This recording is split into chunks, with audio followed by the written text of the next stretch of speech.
வணக்கம். இது நம்ம கிச்சனில் நம்ம இன்றைக்கி என்ன பண்ண போகிறோம் அப்படின்னாக்க, பூரிக்கு கிழங்கு எல்லோரும் பண்ணுவாள். நான் இன்றைக்கி என்ன பண்ணுறேன், இந்த கிழங்குலேயே மசாலா குருமா பண்ண போகிறேன். எப்படி பண்ணலான்னு பார்க்கலாம் வாங்கும். எலுப்பச்சட்டியை நான் காய வச்சுட்டுருக்கேன். இதெல்லாம் சாமான்லாம் வதக்கிறதுக்காக நான் எண்ணெயை விட்டுக்கிறேன். அதில் 2 டேபிள் ஸ்பூனோட எண்ணெய் விட்டுக்கிறேன். பார்த்துட்டு தேவைப்பட்டால் விட்டுக்கோங்க. இப்போ எண்ணெய் காயணும். இப்போ எண்ணெய் காய்ஞ்சிட்டு இதுக்கு நான் கடுகு போடுறேன். கடுகுன்னா வெடித்து வரணும். இப்போ கடுகு என்ன வெடிக்கிறது. இந்த ஸ்டேஜில் என்ன 1 டேபிள் ஸ்பூன் அளவுக்கு உடச்ச உளுத்தம் பருப்பு போட்டுருக்கேன். 1 டேபிள் ஸ்பூன் அளவுக்கு கடலை பருப்பு போட்டுருக்கேன். இது இந்த கடலைப்பருப்பு உளுத்தம் பருப்பு உள்ள வரைக்கும் செவந்து வரணும். மேலே இப்படி பெருசாக வச்சோம்னா டக்குன்னு செவந்துடும். அந்த உள்ள வரைக்கும் வறுபட்டுருக்காது. அதனால எப்போ போட்டாலும் இந்த பருப்பு வறுபட்டு வர வரைக்கும் சிம்மில் வச்சு வறுத்துக்கோங்க. அதுக்கப்புறமா உங்கள் சௌரியம். ஆக்சுவலாக எந்த பொருளுமே தீஞ்சு போகாமல் இருக்கணும் அப்படின்னா மீடியம் ஃப்ளேம் சிம்மில் தான் வைக்கணும். கொதிக்கிற சமயத்தில் தான் பெருசாக வைக்கணும். அதுவும் அடிப்பிடிச்சு போகாமல் இருக்கணும், பார்த்துக்கணும். இப்போது நல்லா செவந்துடுது. இப்போது நான் இதுமாரி ஒரு 4 வெங்காயம், பெரிய வெங்காயத்தை இதுமாரி கட் பண்ணி எடுத்து வச்சுருக்கேன். இதை ஒரு அரை வதக்கு வதக்கணும்.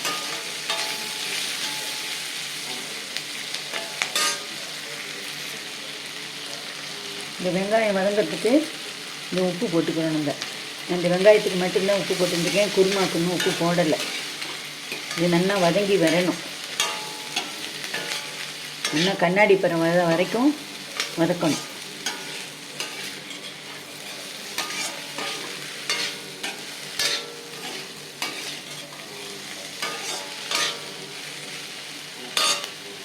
இதுலேயே மஞ்சப்பொடியை போட்டுருவோம். மஞ்சப்பொடி மேல் 1 டீஸ்பூன் அளவுக்கு போட்டுருணும்.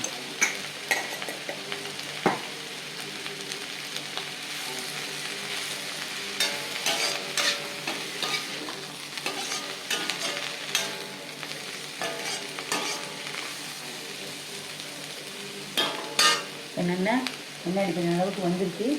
இப்போ நம்ம தக்காளியெல்லாம் போடுறோம். நம்ம இது குருமா அப்படிங்கிறதுனால இதுக்கு தக்காளியெல்லாம் போடுறோம். நல்லா 2 பெரிய தக்காளி அதுக்கு நான் போட்டுருக்கேன். இது வதங்கணும். இப்போ பச்சை மிளகாய், இதுமாரி பச்சை மிளகாயும் போட்டுருக்கேன். இப்போ இது எல்லாத்தையும் நல்லா வதக்கணும்.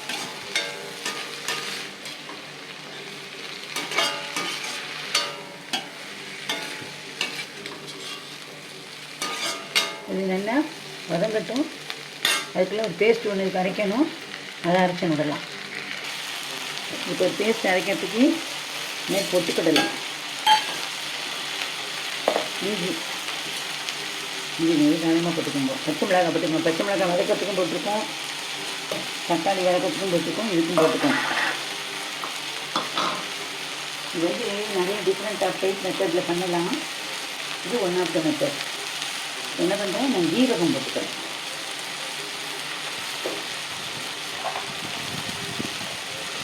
அப்புறம் நான் சோம்பு போடுறேன். பெருஞ்சீரகம், சோம்பு. இது நல்லா 1 டேபிள் ஸ்பூன் அளவுக்கு போட்டுக்கலாம். இதில் பட்டை, கிராம்பு, ஏலக்காய், பிரிஞ்சி இலை, மராட்டி முக்கு, காரணி, இந்த மாதிரி எல்லாத்தையும் போட்டு இதில் அரைக்கிறது ஒரு மெத்தட். கசகசா இதெல்லாம் போட்டு, முந்திரியும் போட்டு எல்லாத்தையும் போட்டு அரைக்கணும். நான் இன்றைக்கி வெங்காயம், தக்காளி, பச்சை மிளகாய், இஞ்சி, சீரகம், சோம்பு, மசாலா பவுடர் தேவையான அளவு,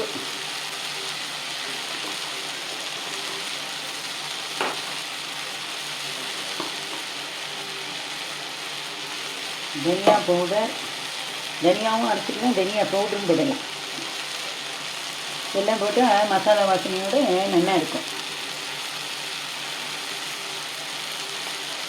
மசாலா வாசனை எல்லாமே இதெல்லாம் போட்டு அரைச்சி அது கூட்டு மாரி போயிடும். இதெல்லாம் போட்டு அரைச்சாதான் இந்த குருமாவுக்கு இதெல்லாம் நல்லா இருக்கும். இப்போ வந்து இதுக்கு தேவையான அளவுக்கு தேங்காய்,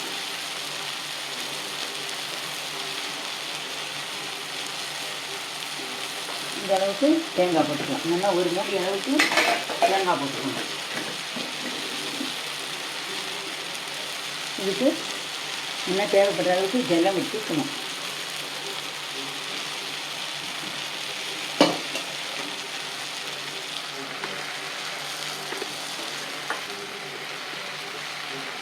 இப்போ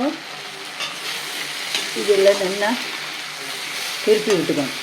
நல்லா கலந்து விட்டுட்டு இப்போ இதில் தேவையான காய்கறிகள், இதில் வந்து கேரட்டு, பச்சை பட்டாணி போட்டிருக்கேன், உருளைக்கிழங்கு போட்டிருக்கேன். இப்போ உருளைக்கிழங்கு வந்து இதேமாரி தோலியோடையும் கட் பண்ணி அப்படியும் போடலாம், தோலியை சீவிட்டு கட் பண்ணி போடலாம். இல்லைன்னா உருளைக்கிழங்கு உப்பு மஞ்சள் பொடி போட்டு வேக வச்சுட்டு தோலியை உரித்து எடுத்துட்டு அதுக்கப்புறமும் போட்டு பண்ணலாம். இப்போ இந்த காய்கறிலாம் போட்டுக்கிறனால இதுக்கு தேவையான உப்பு கொஞ்சம் இந்த போட்டுக்கணும்.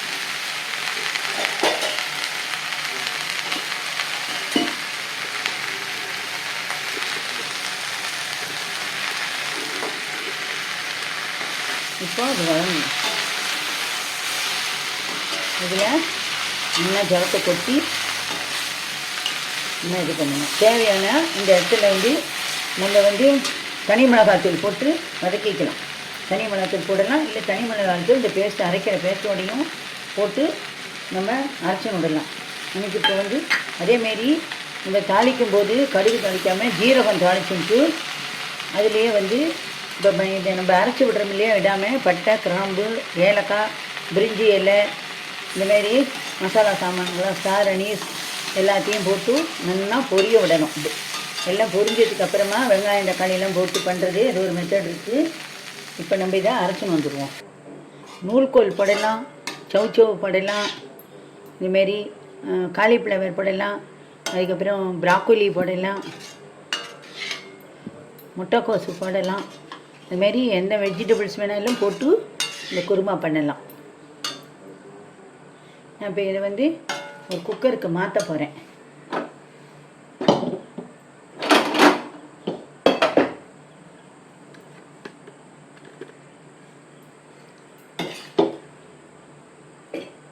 இப்படி டேரெக்டாக குக்கர்லேயும் வதக்கி பண்ணலாம், அதுலேயும் வதக்கி இந்த மாதிரியும் பண்ணலாம்.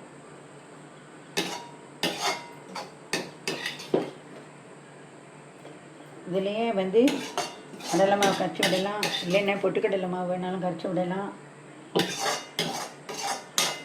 கார்ன்ஃப்ளவர் கரைச்சி விடலாம். இதுமாரிலாம் இதெல்லாம் கரைச்சி விட்டு நல்லா இறக்கி வச்சுட்டு இதெல்லாம் வெந்ததுக்கப்புறம் ஒரு 3 விசில் விட்டு வெந்ததுக்கப்புறம் கரைச்சி விட்டு ஒரு கொதி விட்டு இறக்கிடணும். அது ஒரு மெத்தட் இருக்குது. இப்போ நான் அரைக்கிறதுலையே வெங்காயத்தையும் போட்டு அரைச்சிக்கலாம். இப்போ இதில் நான் வந்து ஜலம் விட்டுருக்கிறேன்.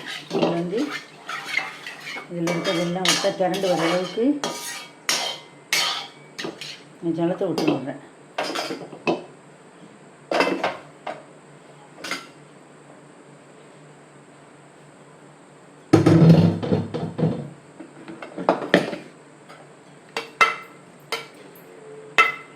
இப்போ இதில் இன்னும் கூட இதுக்கு ஜலம் தேவைப்படுறது. இந்த ஜலத்தை நம்ம இப்போவே விட்டுணும்லாம். இதை வந்து இப்போ அடுப்பில் வச்சுட்டு நம்ம ஒரு 3 விசில் விட்டுன்னு விடலாம்.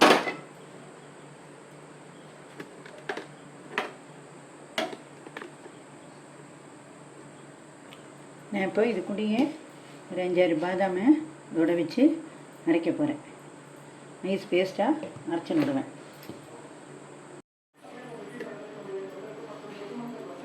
நம்ம இப்போ நம்மளுடைய பூரிக்கு தேவையான மசாலா குருமா நம்ம 3 விசில் விட்டு எடுத்துட்டோம். இப்போ இதை அரைச்சி வச்ச பேஸ்டெல்லாம் இதில் விட போகிறோம். இந்தமாரி நம்ம அரைச்சி எடுத்துகிட்டு இருக்கோம், இதை அதில் விட போகிறோம்.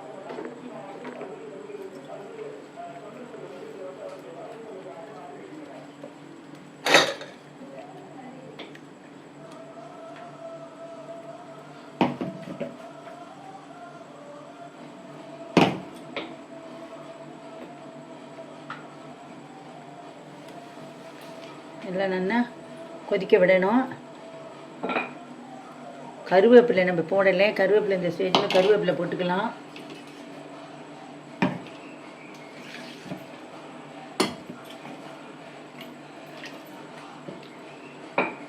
மிக்ஸி ஜாரை அலம்பி அதையும் வேஸ்ட் ஆகாமல் அதில் விட்டுன்னு விடுங்க.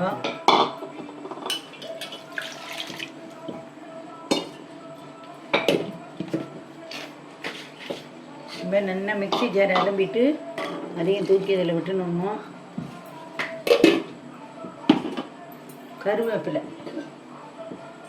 இப்போ அந்த ஸ்டேஜில் கருவேப்பிலை தாளிச்சும் போடலாம், இந்தமாரியும் போடலாம்.